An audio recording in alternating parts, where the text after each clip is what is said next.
Obviously, today's my last day, and one of the things when I'm flying down today, because it is. Once I walk out of here today, it's the end of the school year for me, and so it's normal. It's a natural reaction to think about everything that's happened in the year, evaluate it, what worked, what didn't work, and everything else.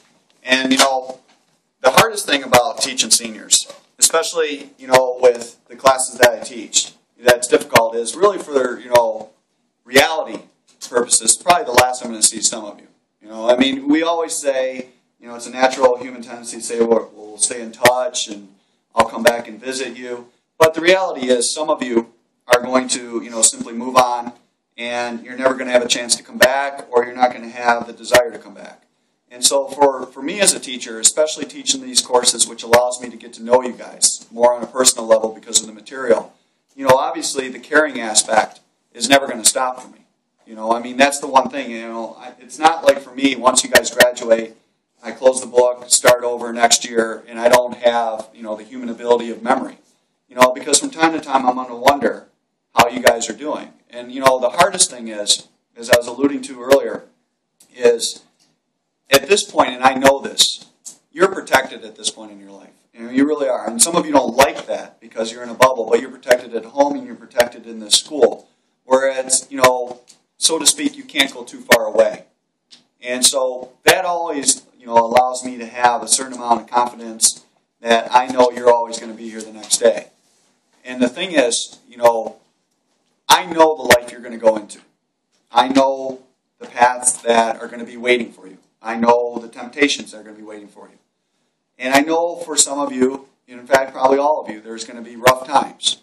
And the thing is, that's going to be, the point where, I worry. Because, obviously, when you're in front of me, I can always talk to you. I can always help you through things. Some of you are going to learn a word called alone. And that is, you're going to have to solve things for yourselves. You're going to have to pick up the pieces for yourself. And the thing is, are you going to have the ability to do it? I believe that all of us have certain paths that we're supposed to go down. The point is, I think, in the grand scheme of things, they always give us alternative choices. And our goal is to find the right path. And for most of us, we will. But still, there's always the temptation to go a different route.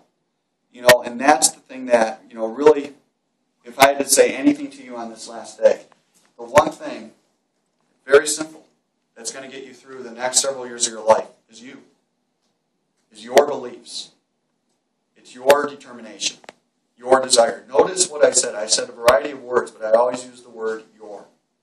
That's what's going to get you through it. Your strengths. Okay? Your desire and your passion. It's going to be up to you to develop it. There are going to be days that are going to be bad. There are going to be days that are going to be good. But the point is, how you go through those days is going to be up to you. Which, kind of just brings up to the point I want to make. Next week is, probably to say it lightly, is a special week for you guys.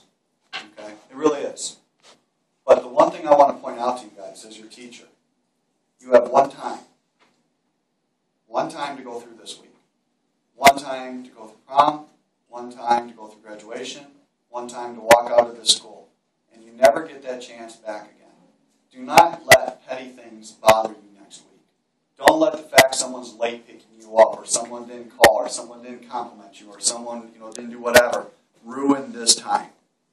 Because you are going to have these memories the rest of your life. And I will say that, and I know it sounds like a last, type of speech thing to say. You're going to have these memories the rest of your life. It's a fact. All right, I graduated from college. I graduated from high school. I still remember the emotional aspect of graduation from high school. It wasn't there in college. In college, it's a little bit different. You're a little bit older. You're a little bit more set in your life. You're a little bit more set in what you're going to do. There's not that element of surprise. In high school, you are at a point in your life that you're going to have the most amount of emotions in one day that you've ever encountered.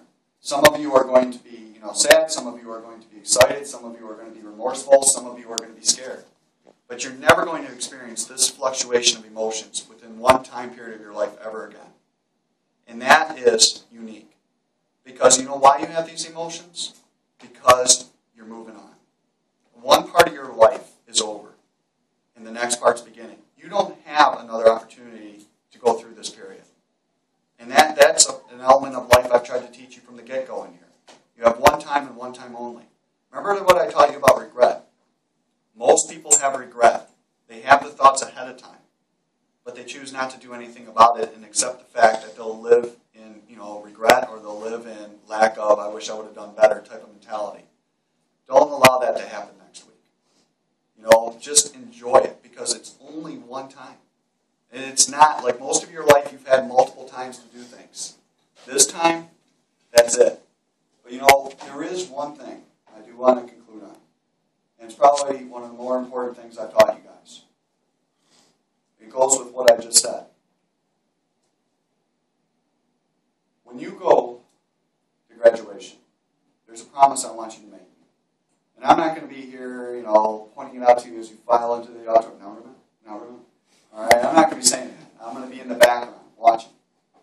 But when you walk across that stage, you go back to your seat, you hear your final address, and you get that total excitement as you look around that you've done it. Because that's when it will hit you, right then and there. There's one thing I want you to promise me.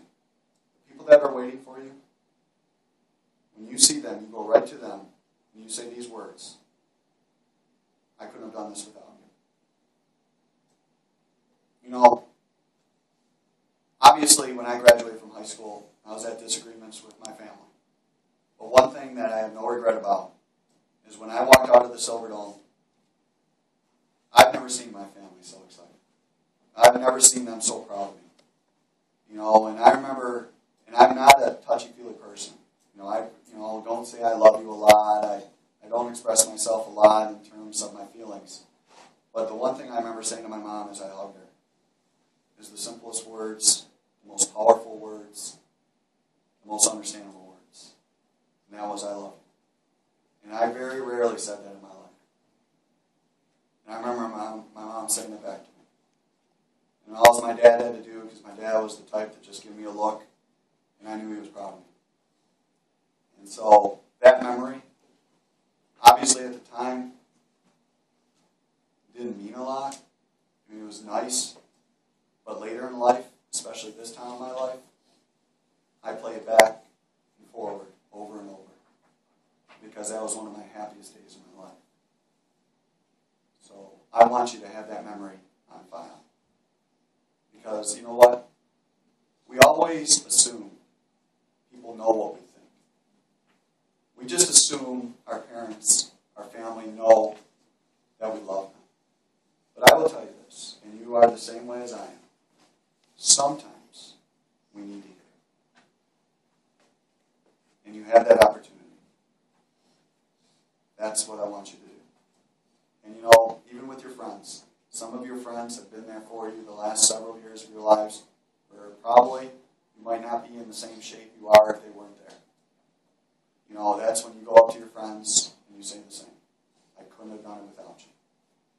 Because, the bottom line is, it will make you feel so good to know, because you know what that's going to allow people? It's going to allow you to have an experience. Not an event. An experience.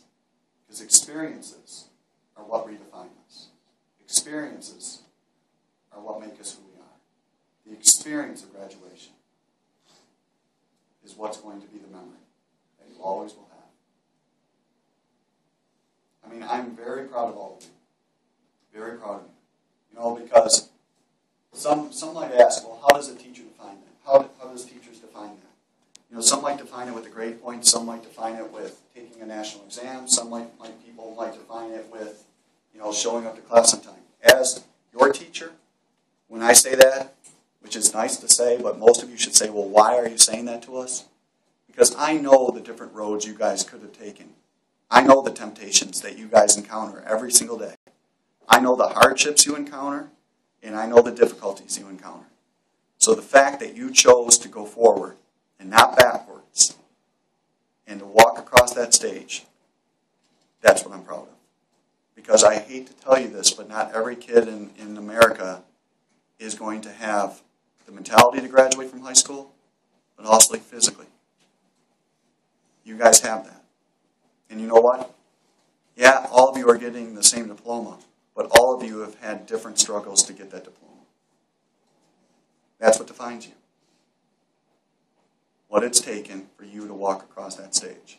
You know, I don't want to make this, about me, but I will tell you, when I ran my first marathon, it wasn't the time. When I was running the last mile or two, I thought about what I've overcome in my life, physically, mentally, to cross that finish line that I could see. And you know what? The finish line for you guys is going to be defined for you guys on June 9th. Because that's when it will hit you what you've done. It's not just something that's given to you. You had to earn it. And all of you have earned it in a way that was self-defining through the struggles that you've gone over. I've gotten to know a lot of you guys. And sometimes I would drive home and say, I don't know how she is able to study. I don't know how he is able to study. I mean, when we were preparing for that national exam, it'd be nice if that was the only thing in your life you were doing. But for some of you, you had to do it while battling stuff at home, battling stuff with your friends. I mean, I saw the circles under your eyes, and the fact that you guys gave me the 100% effort, I don't care how our average is. I really don't. Yeah, of course I want you to do well. But I mean, I'm willing to accept what you've done because I saw what we did for the semester we were in here. That, people, is what I want you guys to do. Okay? Now, this is the time in the speech where I say that door is always open. But the one thing is, some of you always remember one thing I've learned in life. The best people to talk to are the people that have gone through what you've gone. The best people to talk to are the ones that will understand you. And you know what? Last year, there was obviously something that happened early in the year, and a lot of kids came back. You know what? Just remember, I'm always going to be here. Always remember you'll have someone to rely on. And you know what? I want to know your successes. That makes me proud. Last night, a couple of kids who graduated years ago, they were your brothers or sisters, came up to me and said they've graduated from college, they're doing this. That's the true pleasure of my job. Because a lot of what I taught you might not have meant anything at the time. It'll be weird, but occasionally, once in a while, you'll hear my lecture in your head. You'll hear me saying some story or something I went through life. But you know what? That's what's going to make it cool. Because that means you and I will never forget each other. So good luck.